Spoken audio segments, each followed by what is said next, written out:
Romanos capítulo 8. Portanto, agora nenhuma condenação há para os que estão em Cristo Jesus, que não andam segundo a carne, mas segundo o Espírito.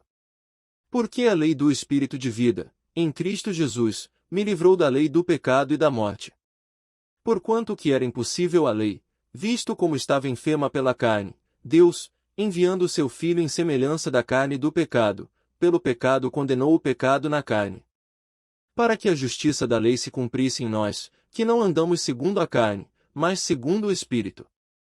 Porque os que são segundo a carne inclinam-se para as coisas da carne, mas os que são segundo o Espírito para as coisas do Espírito. Porque a inclinação da carne é morte, mas a inclinação do Espírito é vida e paz. Porquanto a inclinação da carne é inimizade contra Deus, pois não é sujeita à lei de Deus, nem, em verdade, o pode ser. Portanto, os que estão na carne não podem agradar a Deus. Vós, porém, não estáis na carne, mas no Espírito, se é que o Espírito de Deus habita em vós.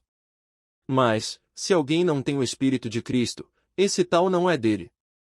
E, se Cristo está em vós, o corpo, na verdade, está morto por causa do pecado, mas o Espírito vive por causa da justiça. E, se o Espírito daquele que dentre os mortos ressuscitou a Jesus habita em vós, aquele que dentre os mortos ressuscitou a Cristo também vivificará os vossos corpos mortais, pelo seu Espírito que em vós habita. De maneira que, irmãos, somos devedores, não à carne para viver segundo a carne. Porque, se viverdes segundo a carne, morrereis, mas, se pelo Espírito mortificardes as obras do corpo, vivereis. Porque todos os que são guiados pelo Espírito de Deus esses são filhos de Deus. Por que não recebestes o espírito de escravidão, para outra vez estardes em temor, mas recebestes o espírito de adoção de filhos, pelo qual clamamos, Abba, Pai. O mesmo Espírito testifica com o nosso espírito que somos filhos de Deus. E, se nós somos filhos, somos logo herdeiros também, herdeiros de Deus, e co-herdeiros de Cristo, se é certo que com ele padecemos, para que também com ele sejamos glorificados. Porque para mim tenho por certo que as aflições deste tempo presente não são para comparar com a glória que em nós há de ser revelada. Porque a ardente expectação da criatura espera a manifestação dos filhos de Deus. Porque a criação ficou sujeita à vaidade, não por sua vontade, mas por causa do que a sujeitou. Na esperança de que também a mesma criatura será libertada da servidão da corrupção, para a liberdade da glória dos filhos de Deus. Porque sabemos que toda a criação geme e está juntamente com dores de parto até agora. E não só ela, mas nós mesmos, que temos as primícias do Espírito, também gememos em nós mesmos, esperando a adoção, a saber, a redenção do nosso corpo. Porque em esperança fomos salvos.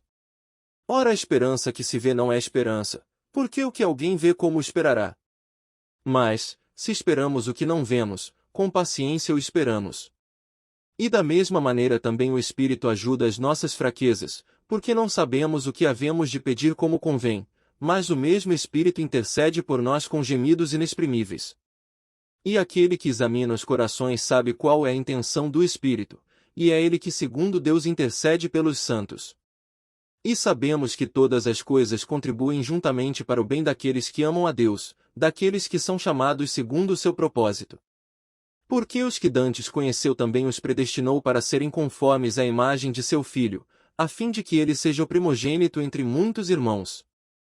E aos que predestinou a estes também chamou, e aos que chamou a estes também justificou, e aos que justificou a estes também glorificou. Que diremos, pois, a estas coisas? Se Deus é por nós, quem será contra nós? Aquele que nem mesmo a seu próprio Filho poupou, antes o entregou por todos nós, como nos não dará também com ele todas as coisas? Quem intentará acusação contra os escolhidos de Deus? É Deus quem os justifica. Quem é que condena?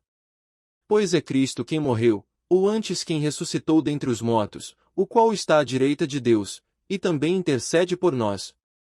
Quem nos separará do amor de Cristo? A tribulação, ou a angústia, ou a perseguição, ou a fome, ou a nudez, ou o perigo, ou a espada. Como está escrito, por amor de ti somos entregues à morte todo dia, somos reputados como ovelhas para o matadouro. Mas em todas estas coisas somos mais do que vencedores, por aquele que nos amou. Porque estou certo de que, nem a morte, nem a vida, nem os anjos, nem os principados, nem as potestades, nem o presente, nem o porvir, nem a altura, nem a profundidade, nem alguma outra criatura nos poderá separar do amor de Deus, que está em Cristo Jesus nosso Senhor.